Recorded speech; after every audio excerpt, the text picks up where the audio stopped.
Oi, gente, muito boa noite. Daniel Albuquerque, boa noite. A galera toda que entrou aí, muito boa noite a todos vocês. Peter, boa noite, querido. Seu primeiro dia no Periscope. Ô, meu amor, Ramei Guerra, um beijo enorme pra você, meu amor. Boa noite, Lu, também que tá chegando aí. Boa noite, Fernanda. Ih, agora pedi uma porção, eu não consigo ver todos. Rafinha, eu sei que você gosta pra caramba desse projetinho pra quem tem pressa, não é, Rafa? Então, vamos lá, vamos a nossa livezinha de hoje. Eu tô com a minha voz meio baqueada hoje, mas vamos lá.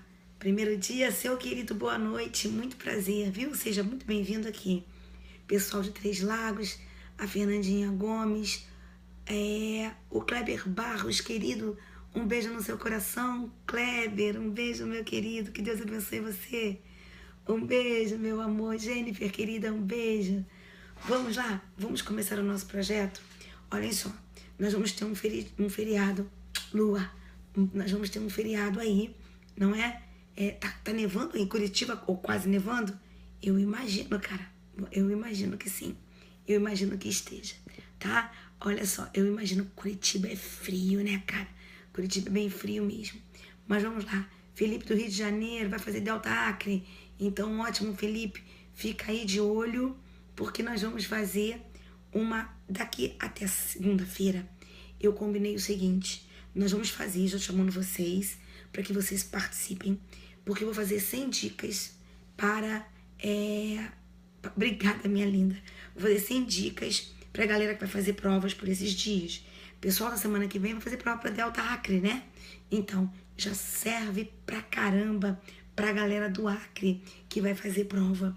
Vocês aproveitem, não é? O pessoal que se inscreveu para a prova do Acre, o pessoal aproveite. Por quê?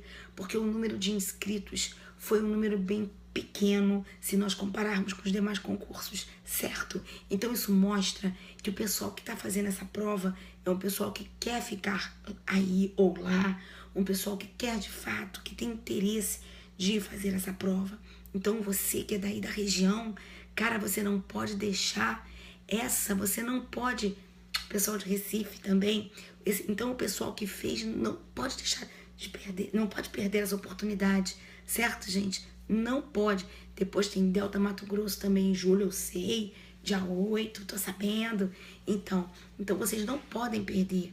Então estudem com afinco esses dias. Alguém me perguntou, o Acre receberá? Eu não tenho dúvida nenhuma que vocês receberão todos com muito carinho, não tenho dúvida nenhuma.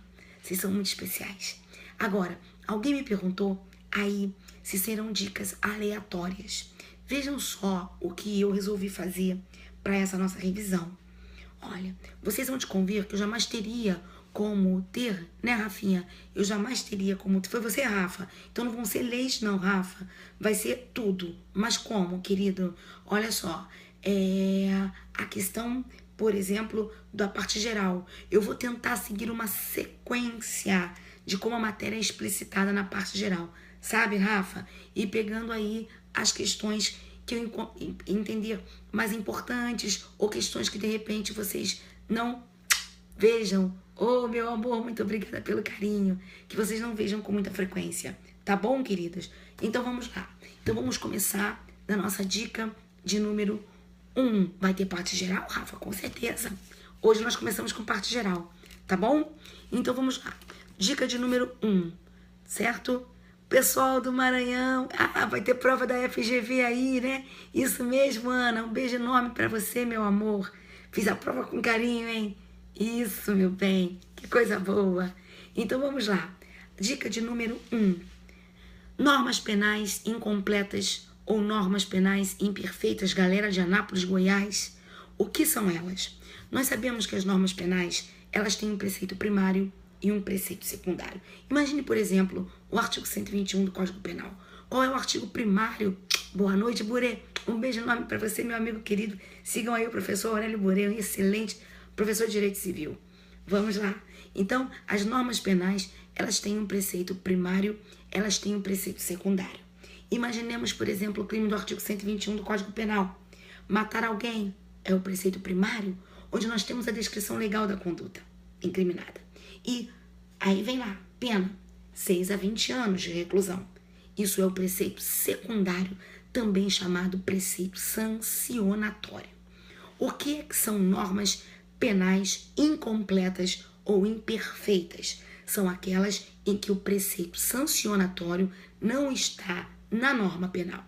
Exemplo disso, abram aí o artigo 3º da Lei de Abuso de Autoridade, abram o artigo 4º da Lei de Abuso de Autoridade. Vejam que ali está definido o crime de abuso de autoridade, mas nós não temos o preceito secundário, nós não temos o preceito sancionatório. Por quê? Porque as penas nós vamos ter lá no artigo 6º, parágrafo 3º, alíneas A, B e C da mesma Lei 4898 de 65, que é a Lei de Abuso de Autoridade. Então, isso são normas penais imperfeitas ou incompletas. O preceito sancionatório não está na norma, ele está em outra norma, certo? Muito bem. Dica de número 2. Queridos, o que é anomia? Anomia significa ausência de normas, mas também significa uma inflação legislativa em que se tem tantas normas que a legislação, que a população não as respeita. Então, a anomia se caracteriza pela inexistência de normas, mas também se caracteriza pela existência de várias normas que não são reconhecidas pela sociedade, que não são seguidas pela sociedade, que não são obedecidas pela sociedade, certo? Dica de número 3. Vamos lá. Dica de número 3 diz respeito ao crime progressivo.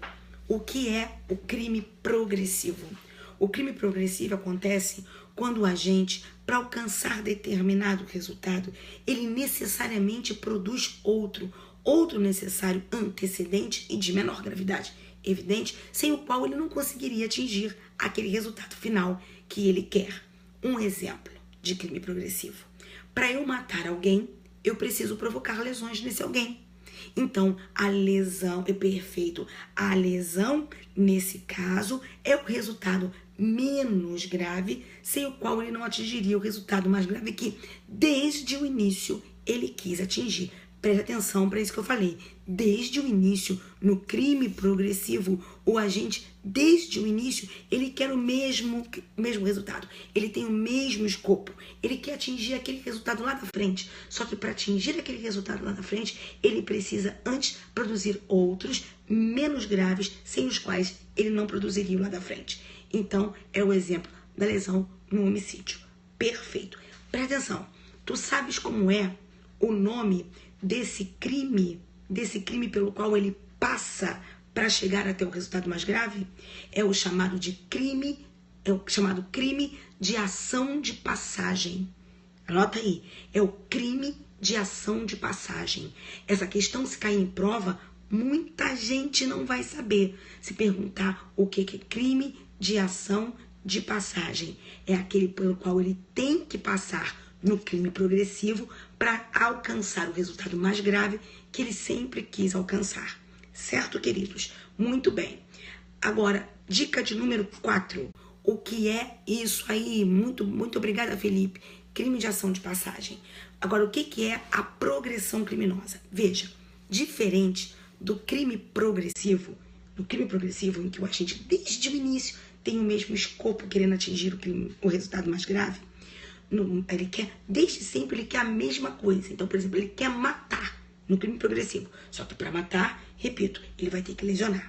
Na progressão criminosa não é assim. Na progressão criminosa, ele altera. Obrigada, meu amor. Obrigada, Dan. Na progressão criminosa, ele modifica o seu propósito, o seu intento durante a execução de um determinado crime.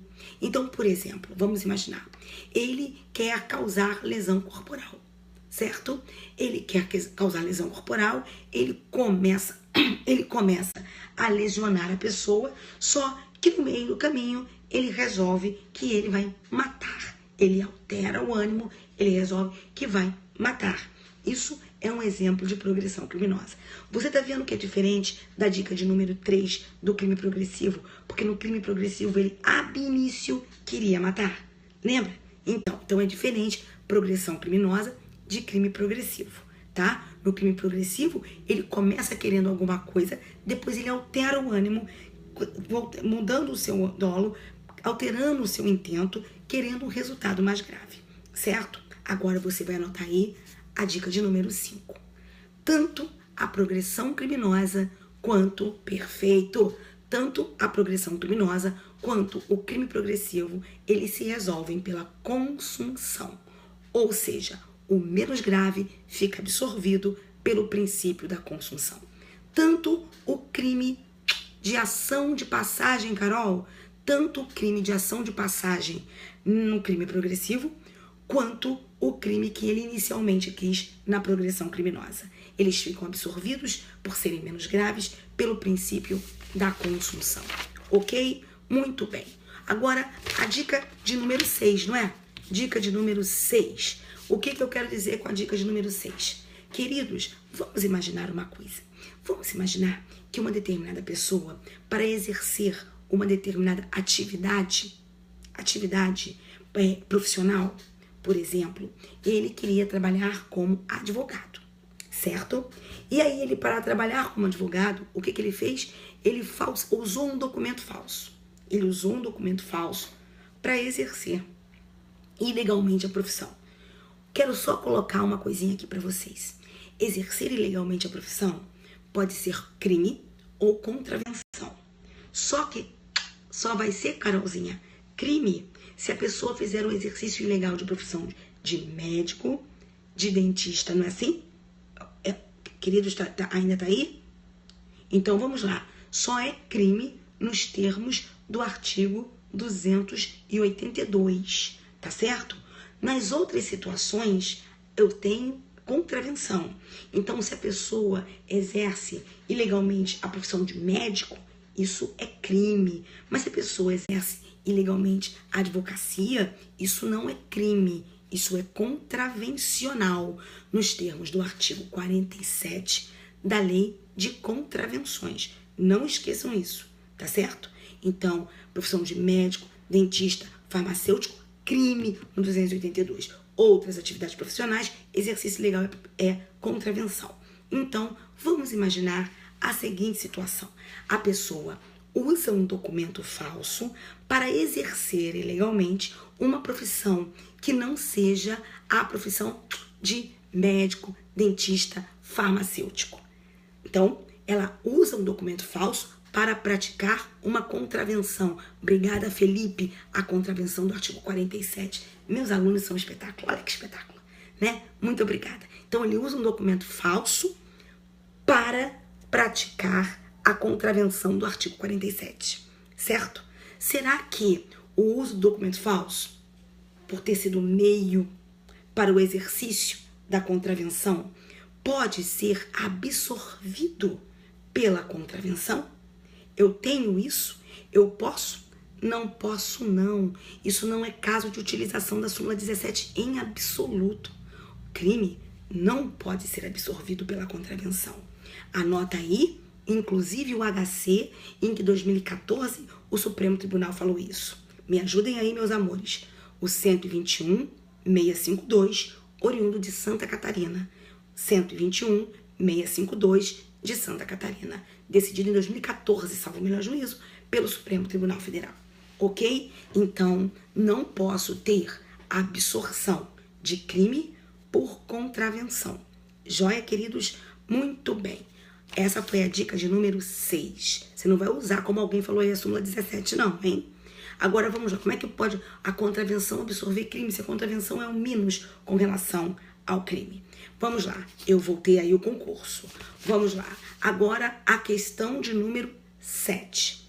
Queridos, preste atenção.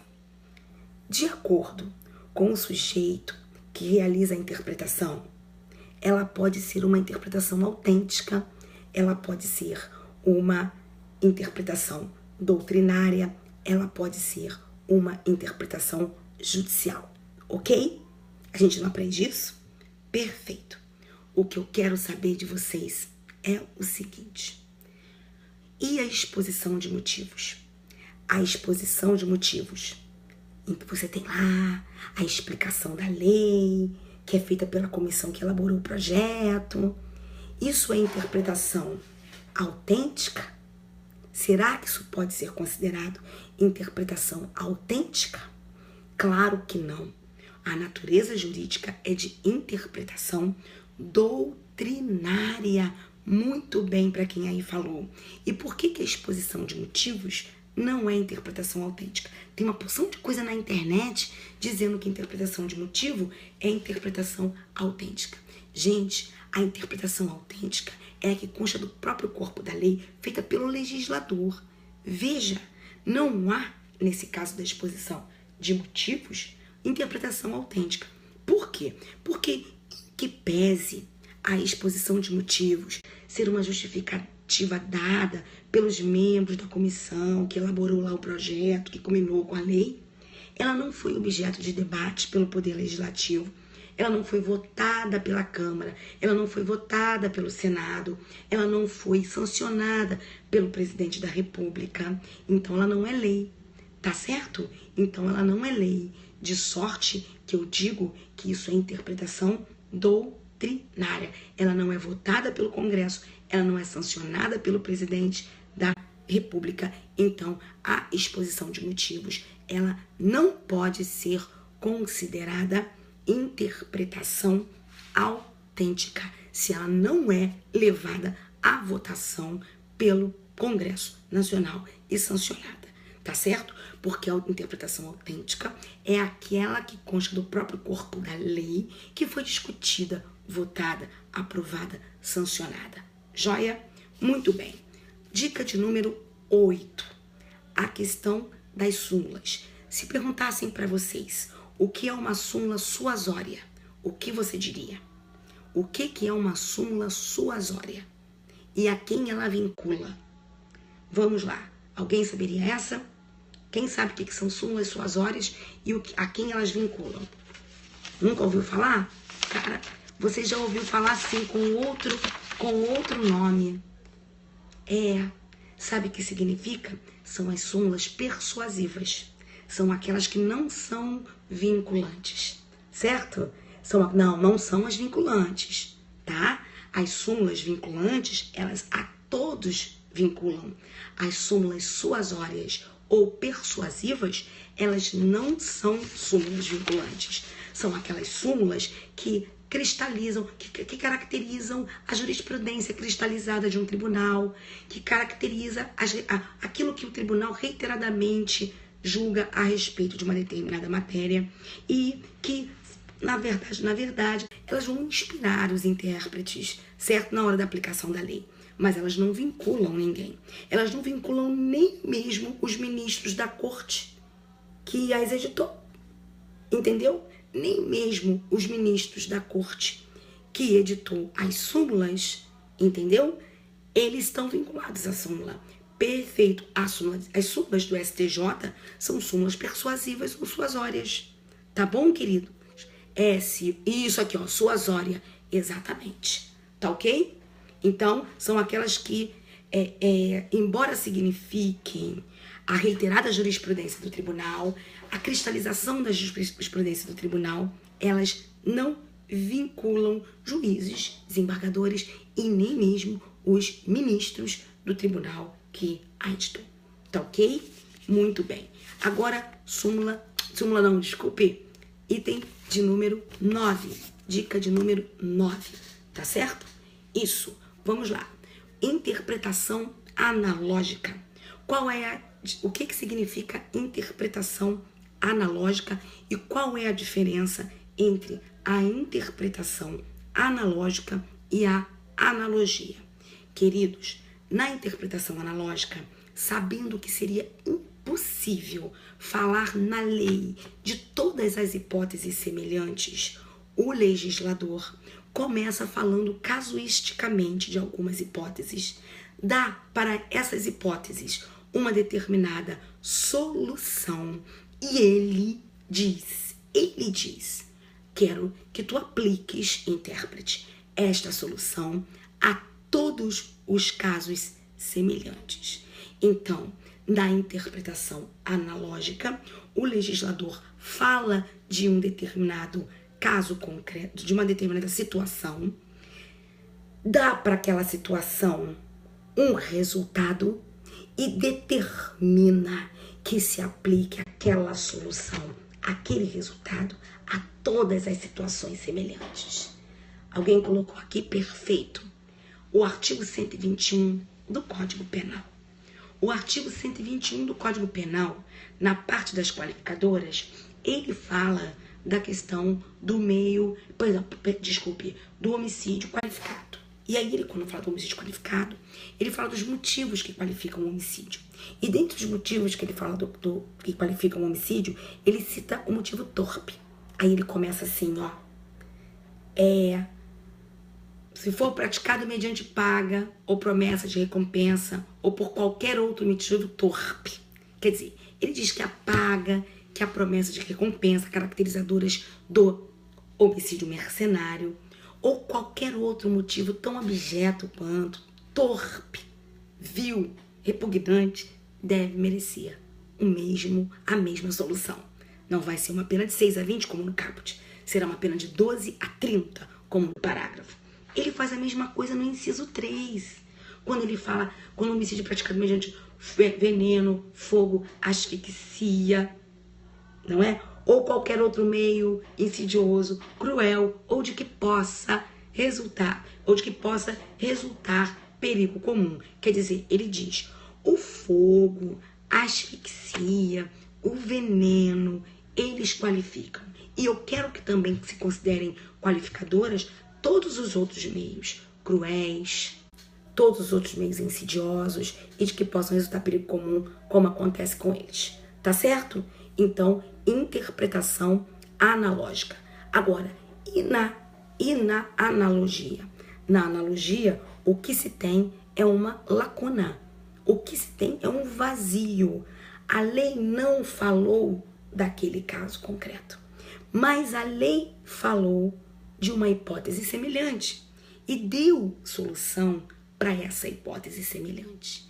Então, eu tenho um vazio. Eu vou integrar esse vazio. Não é verdade? E eu faço da seguinte forma. Para aquele vazio, eu vou dar a mesma solução que a lei em outra norma deu para um caso semelhante. Tá certo? Essa é a chamada analogia legis. Tá ok? Porque eu quero lembrar para vocês que ao lado da analogia legis, nós temos a denominada analogia iuris, que são muito poucos que hoje em dia veem essa questão, tá certo?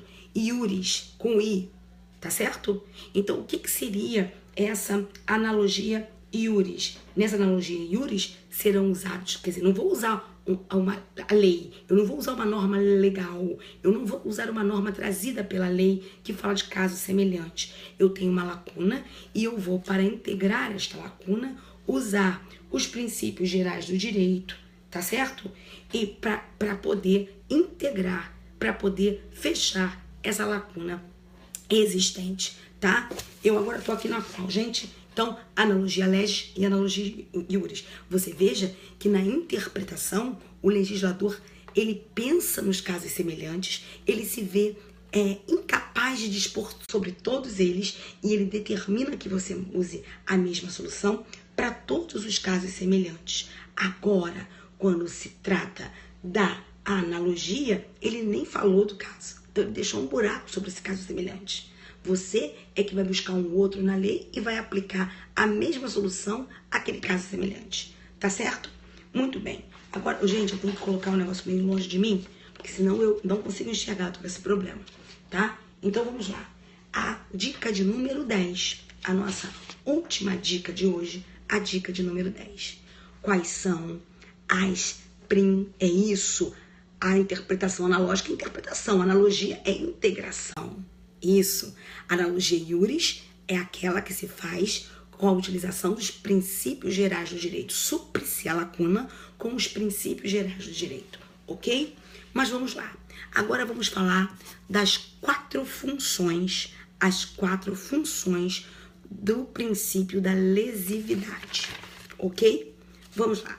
Quais são as 4 funções do princípio da lesividade?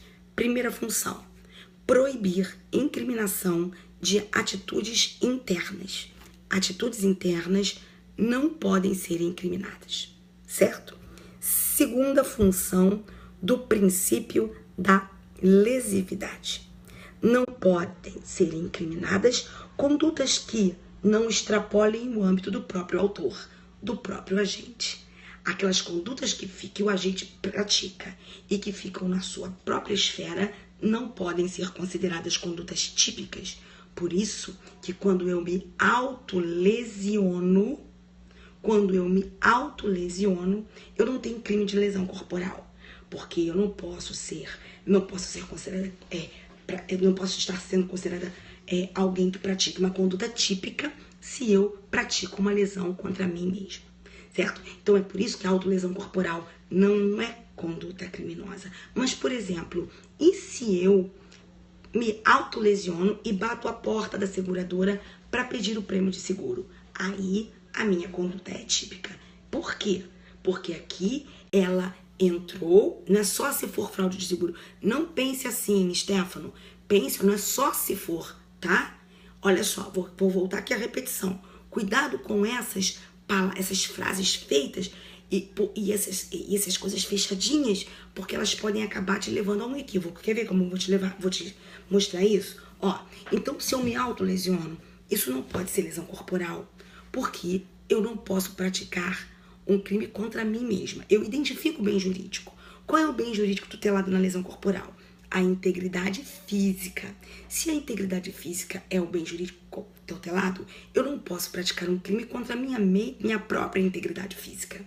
Agora vamos lá. E se eu me autolesiono e bato a porta da seguradora para pedir o prêmio de seguro? Eu tenho que então verificar o seguinte: eu estou enganando a seguradora. Qual é o bem jurídico tutelado? É o patrimônio da seguradora. Então, peraí, quando eu me autolesionei, aquilo não ficou no meu âmbito, não. Aquilo não ficou na minha esfera, não. Aquilo extrapolou a minha esfera para atingir o patrimônio da seguradora. É estelionato. É crime. Entendeu? Agora, pense no militar. O militar, quando se autolesiona, é crime. Por que é crime a autolesão militar? É crime porque, neste caso, o que se tutela não é a integridade física do militar, é a continuidade da prestação do serviço militar. Então, quando ele se autolesiona, ele pratica crime não por conta da ofensa à sua integridade física, mas pelo fato de, estando lesionado, não poder prestar o serviço, certo? E assim prejudicar a continuidade da prestação do serviço militar. Esse segundo aspecto da lesividade, que proíbe incriminação de condutas que não excedam o âmbito do próprio agente, é chamado de princípio da alteridade. Princípio da alteridade. E veja você que muitos dizem, sabe o que, meu amor? Que esse princípio da alteridade, ele está sendo violado na regra do artigo 28 do artigo 28 da lei antidrogas, tá certo? Tá bom? Conheço o policial que deu tiro na mão para se aposentar. Jesus, ô meu pai. Vamos lá? Então, olha só. Muitos dizem que esse princípio da alteridade é violado na regra do artigo 28 da lei de drogas. Eu discordo. E discordo pelo seguinte: porque o bem jurídico tutelado ali não é a integridade física da pessoa usuária de droga. É a saúde pública. Quando você adquire, você faz a droga transitar pela sociedade. Então, se quiserem descriminalizar, ok, mas que não seja pela alteridade, na minha opinião. Tá ok? Não se pune o uso, se pune a posse para consumo. Isso aí, as provas falam, o crime de uso de droga não existe mesmo. Mas escute, muitos dizem que este tipo penal da posse de droga para consumo pessoal caracteriza uma violação ao princípio da alteridade. Eu repito, não concordo, porque você tem que verificar o bem jurídico tutelado. O bem jurídico tutelado é a saúde pública, não é a sua integridade física, ok? Então vamos lá, nós estamos falando nessa dica de número 10 dos das 4 principais funções, exatamente, não é?